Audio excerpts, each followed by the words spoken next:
La fiancée de mon frère m'a violemment agressé et blessé. Mon frère m'a envoyé un texto, reste loin de nous. J'ai répondu, c'est fait, puis j'ai retiré mon nom comme garante pour leur prêt immobilier.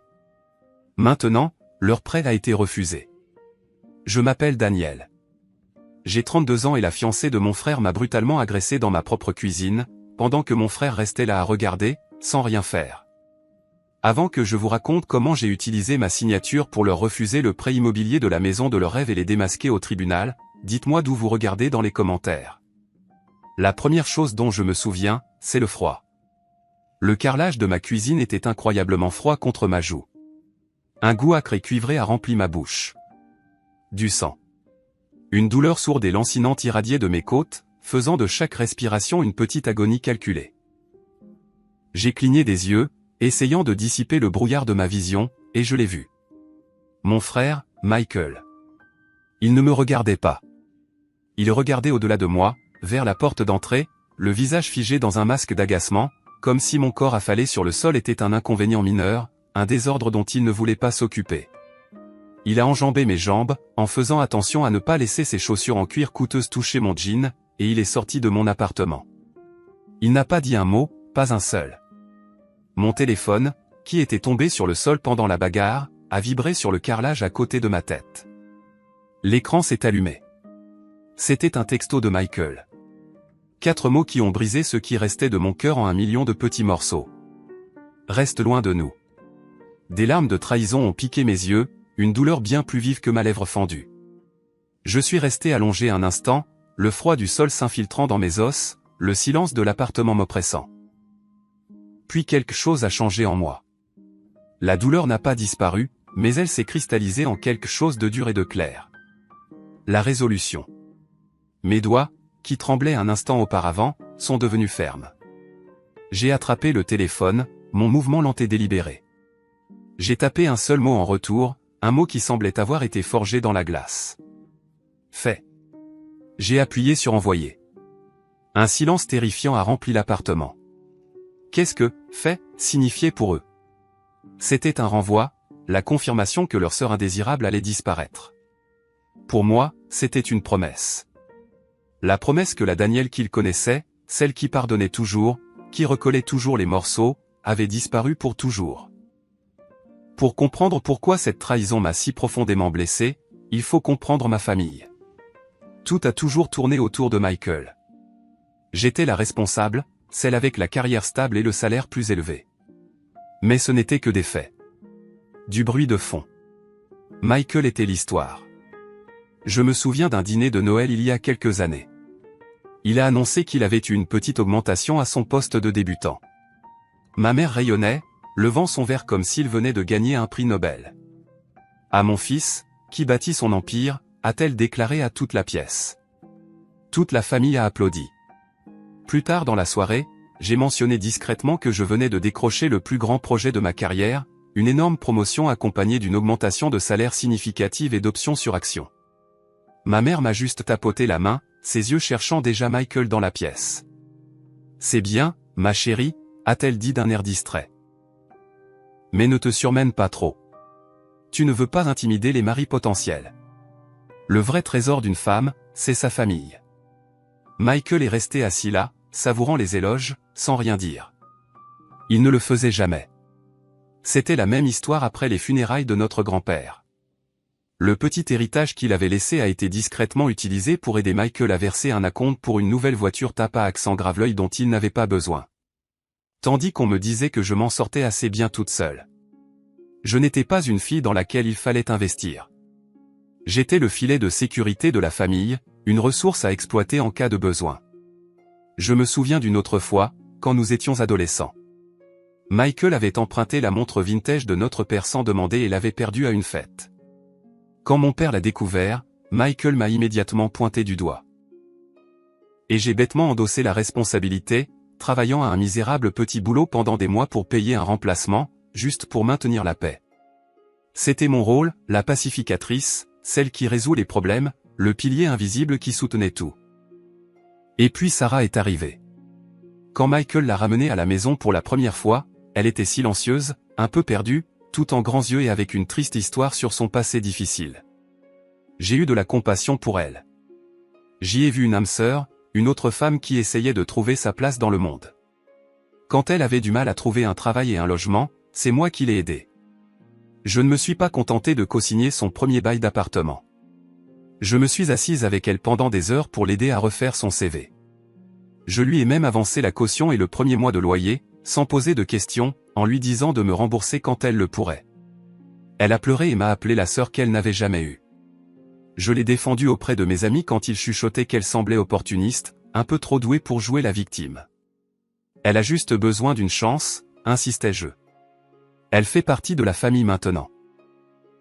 Je voulais y croire. Je voulais pour une fois que mon frère ait choisi quelqu'un qui enrichirait notre famille, et pas seulement qui en profiterait. Allongé sur ce sol de cuisine, le souvenir de ma propre gentillesse avait le goût de l'acide dans ma gorge. Je me suis redressé. Chaque mouvement était une nouvelle vague de douleur. Mon reflet sur l'écran sombre du four était le visage d'une étrangère, enflée et meurtrie. J'ai appelé la seule personne que je savais qui me croirait sans poser de questions.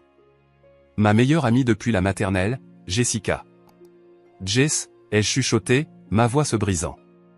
Danny, qu'est-ce qui ne va pas? Tu as l'air mal en point. L'histoire a jailli entre les sanglots. La dispute qui avait commencé pour une chose si stupide. Quelque chose à propos des préparatifs du mariage. L'explosion de rage soudaine de Sarah. Ses yeux devenus noirs d'une fureur que je n'avais jamais vue. La poussée qui m'a fait trébucher contre le comptoir. Le coup de poing qui m'a fendu la lèvre.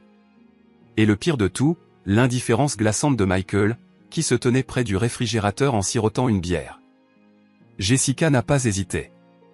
Il n'y a pas eu de « tu es sûr » ou de « peut-être que tu as mal compris ». Il n'y avait qu'une fureur froide et dure dans sa voix, qui faisait écho à la mienne. J'arrive. Ne bouge pas. Ne touche à rien. Et tu appelles la police, Daniel. Tu m'entends? On ne va pas laisser passer ça. Pas cette fois. Ce n'est pas une dispute de famille. C'est un crime. Son soutien immédiat et inconditionnel était la seule chose qui me tenait debout. Elle avait raison. Ce n'était pas juste une dispute. C'était une agression. Et le texto de Michael n'était pas juste une demande d'espace. C'était une abdication de son rôle de frère. Ils avaient tracé une ligne dans le sable. C'était maintenant à mon tour de tracer la mienne. Le lendemain matin, chaque muscle de mon corps hurlait de protestation. Une grande et vilaine échymose se dessinait sur mes côtes, une galaxie douloureuse de violet et de noir. Ma lèvre était enflée au double de sa taille normale. Mais mon esprit était d'un calme étrange, d'une clarté effrayante. Je me suis assise à mon bureau, ignorant la douleur, et j'ai ouvert mon ordinateur portable. J'ai navigué vers le portail sécurisé de ma banque et c'était là, en noir et blanc. Le document pour le prêt immobilier de 750 000 $ pour la maison de leur rêve. Celle avec les colonnes blanches et le Porsche qui faisait le tour. Celle qu'ils ne pouvaient pas obtenir sans moi. Mon excellent score de crédit, mes antécédents financiers impeccables et mon salaire substantiel étaient les seules raisons pour lesquelles la banque avait approuvé un prêt aussi massif pour un couple avec un historique de travail inégal et des montagnes de dettes de cartes de crédit. J'étais la garante. Mon nom était la fondation sur laquelle tout le rêve était bâti. Révoquer la garantie n'était pas un simple clic. C'était un processus délibéré en plusieurs étapes, conçu pour empêcher exactement ce genre de décision émotionnelle. Une fenêtre pop-up est apparue. Êtes-vous sûr de vouloir continuer? Cette action peut avoir des conséquences juridiques et financières importantes. J'ai cliqué sur oui. J'ai dû passer par une authentification à 2 facteurs, un code envoyé à mon téléphone. J'ai dû répondre à des questions de sécurité sur mon premier animal de compagnie et le nom de jeune fille de ma mère, une ironie amère qui ne m'a pas échappé. Et enfin, j'ai dû signer électroniquement un document juridique qui m'avertissait explicitement que le retrait de ma garantie entraînerait presque certainement l'annulation immédiate du contrat de prêt. J'ai lu chaque mot. Puis, d'une main ferme qui ne trahissait pas le tumulte dans mon cœur, j'ai signé mon nom. Une petite signature numérique qui a fait exploser une bombe au milieu de leur vie parfaite et soigneusement orchestrée. J'ai passé le reste de la journée dans un état second, à documenter méthodiquement tout. Je suis allé dans une clinique de soins d'urgence et j'ai obtenu un rapport médical complet détaillant mes blessures. Le médecin était gentil mais professionnel, notant la lacération sur la lèvre interne et des contusions importantes à la cage thoracique compatibles avec un traumatisme contondant. J'ai pris des photos haute résolution de mon visage et de mes côtes meurtries sous tous les angles.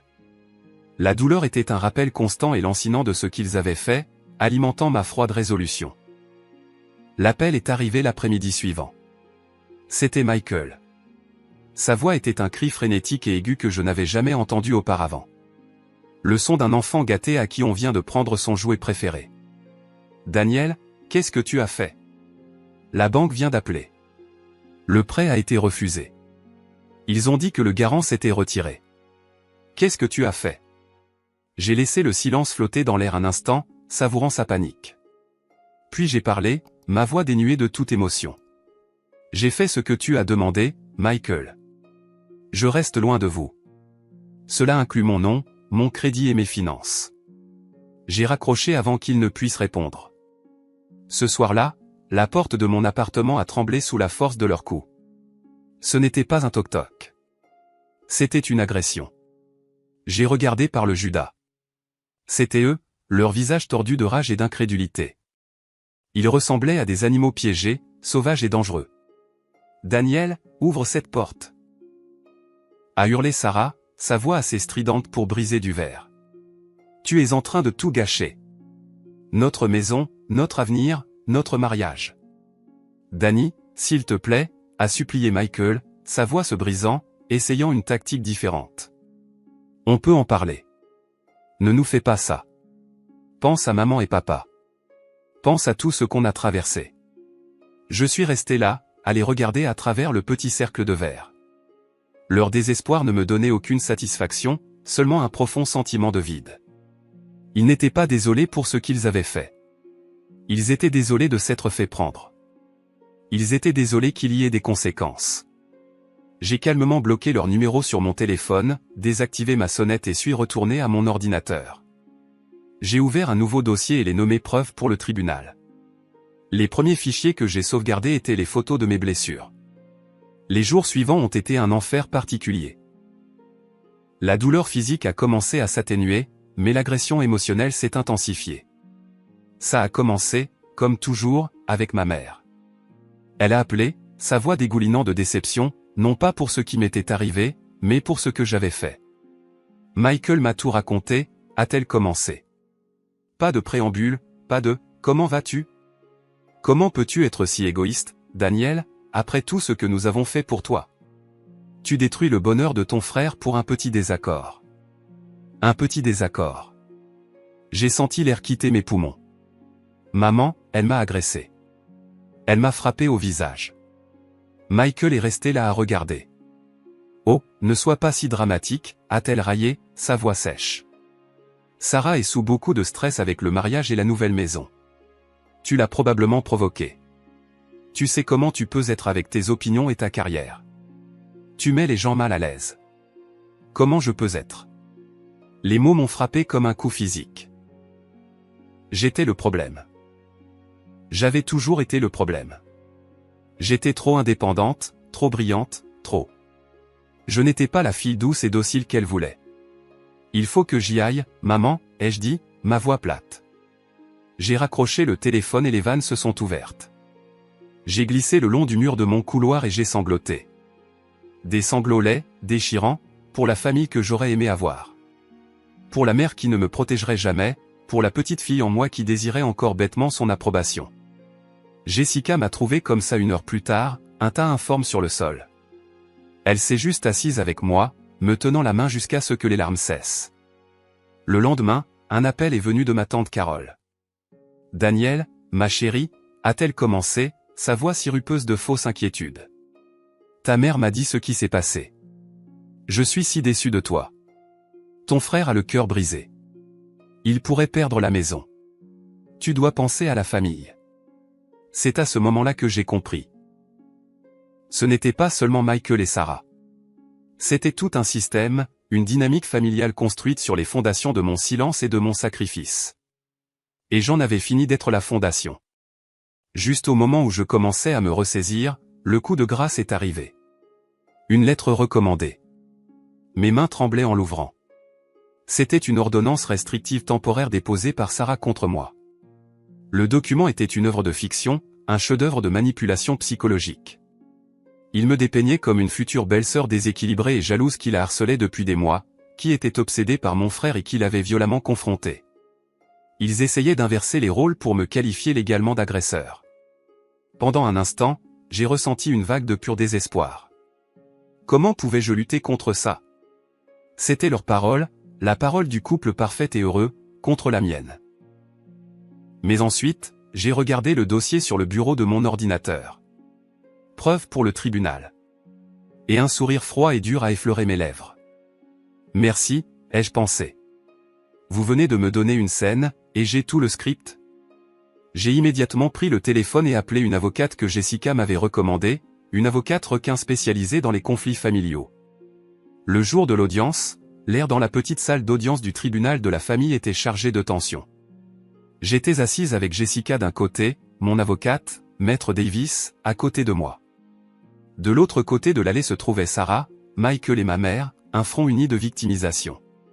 Sarah tamponnait ses yeux secs avec un mouchoir. Ma mère m'a lancé un regard de pur venin. Michael refusait de me regarder. L'avocat de Sarah a commencé, brossant un tableau magistral de moi comme une femme jalouse et instable, obsédée par le sabotage du bonheur de son frère. Il a parlé de mon historique de crises émotionnelles et de mon attachement malsain à Michael. Il a transformé mon succès en une arme, suggérant que mon travail à haute pression me rendait erratique et agressive. C'était d'une efficacité écœurante. Puis Michael a pris la parole. Il avait l'air petit et pathétique. Il a parlé d'une voix douce et tremblante, expliquant que j'avais toujours été difficile et prompte à la colère. Il a affirmé que j'avais fait irruption dans leur vie, que j'avais des exigences déraisonnables sur le mariage et qu'il avait dû protéger sa pauvre et fragile fiancée de mon agression. C'était un acteur phénoménal. Je dois lui accorder ça. Il a même versé une larme, en disant que tout ce qu'il voulait, c'était que ses deux filles préférées s'entendent bien. Puis ce fut mon tour. Maître Davis se leva. « Votre honneur, dit-elle calmement. Ma cliente ne témoignera pas sur ses sentiments ou ses opinions. Elle ne s'engagera pas dans le drame familial que vous venez d'entendre. Elle présentera des faits, un par un. Nous les avons exposés. D'abord, les photographies haute résolution de mon visage, la lèvre fendue, les ecchymoses autour de mon œil. Maître Davis les a placés sur le projecteur. Un hoquet de surprise collectif a parcouru la petite galerie. La juge les a étudiés attentivement, son expression se durcissant. Ensuite, le rapport médical officiel de la clinique de soins d'urgence, que Maître Davis a lu à haute voix. Sa voix claire et posée documentait des blessures compatibles avec un traumatisme contondant. Le silence s'est fait dans la pièce. Et puis, la pièce finale. Votre honneur, a dit mon avocate, sa voix résonnant d'autorité, nous aimerions présenter une dernière preuve. Il s'agit d'images de sécurité du couloir à l'extérieur de l'appartement de ma cliente, horodatées la nuit de l'incident présumé. Un écran a été tourné vers la juge. Je pouvais voir le reflet dans ses lunettes. La vidéo était silencieuse, mais elle était brutalement, sans équivoque, claire. Elle me montrait en train d'ouvrir ma porte. Elle montrait Sarah en train de crier, le visage déformé par la rage.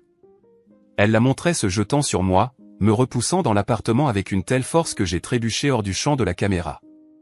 Et puis, elle montrait Michael, debout dans le couloir pendant un instant, l'air agacé, avant de tourner le dos et de s'éloigner. Le silence dans la salle d'audience était absolu. J'ai regardé leur visage. La mâchoire de Sarah est tombée, la couleur a quitté son visage comme si elle avait vu un fantôme. Elle ressemblait à un ballon qui se dégonfle. Michael avait l'air d'avoir reçu un coup de poing dans l'estomac, sa bouche s'ouvrant et se fermant comme un poisson. Et ma mère a mis une main sur sa bouche, les yeux écarquillés d'horreur.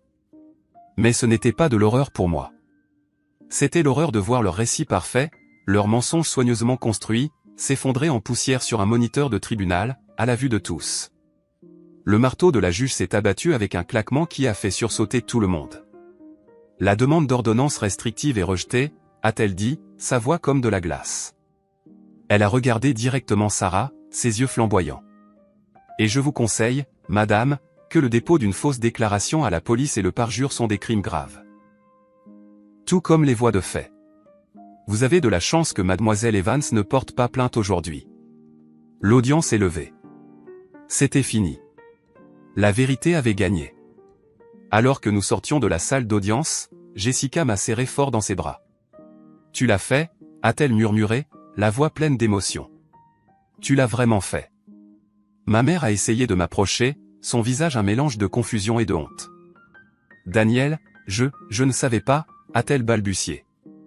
Je lui ai juste lancé un regard froid et vide et je suis passé devant elle avec Jessica, la laissant là, debout, ses mots se dissolvant dans l'air. Dans le couloir, Michael m'a bloqué le passage. Son visage était pâle, ses yeux suppliants. « Danny » a-t-il commencé, sa voix un murmure rauque. « Je suis tellement désolé. Sarah, elle devient folle parfois. Je ne savais pas quoi faire. Je l'ai coupée. Je l'ai regardé droit dans les yeux. Et pour la première fois, je n'ai pas vu mon grand frère. J'ai vu un homme faible, creux, un lâche se cachant derrière les poings d'une femme. Tu étais dans la cuisine, ai-je dit, ma voix plate et ferme, chaque mot une pierre soigneusement placée. Tu as enjambé mon corps. Tu n'es pas mon frère. Tu es son bouclier. À partir de maintenant, nous sommes des étrangers. J'ai tourné les talons et je suis parti sans me retourner, le laissant seul dans le couloir stérile du palais de justice. C'était la dernière fois que je lui parlais. L'année qui a suivi a été une année de reconstruction. Ce n'était pas facile. Il y a eu des cauchemars. Il y a eu des jours où la solitude pesait comme un poids physique. Mais pour chaque mauvaise journée, il y en avait une bonne. Je me suis jeté dans mon travail, non pas comme une évasion, mais comme une célébration de ma propre compétence. J'ai mené mon équipe à son trimestre le plus réussi et j'ai obtenu une promotion majeure, devenant l'une des plus jeunes vice-présidentes de l'histoire de mon entreprise. J'ai aussi commencé un cours de poterie le mardi soir, quelque chose que j'avais toujours voulu faire, mais que ma famille avait rejeté comme une perte de temps salissante. Il y avait quelque chose de profondément curatif à prendre une masse d'argile informe et humide et à la façonner de mes propres mains pour en faire quelque chose de nouveau, de beau, d'utile. Je remodelais ma propre vie, un tour de roue à la fois. Ma famille de cœur s'est ralliée autour de moi. Jessica était mon roc.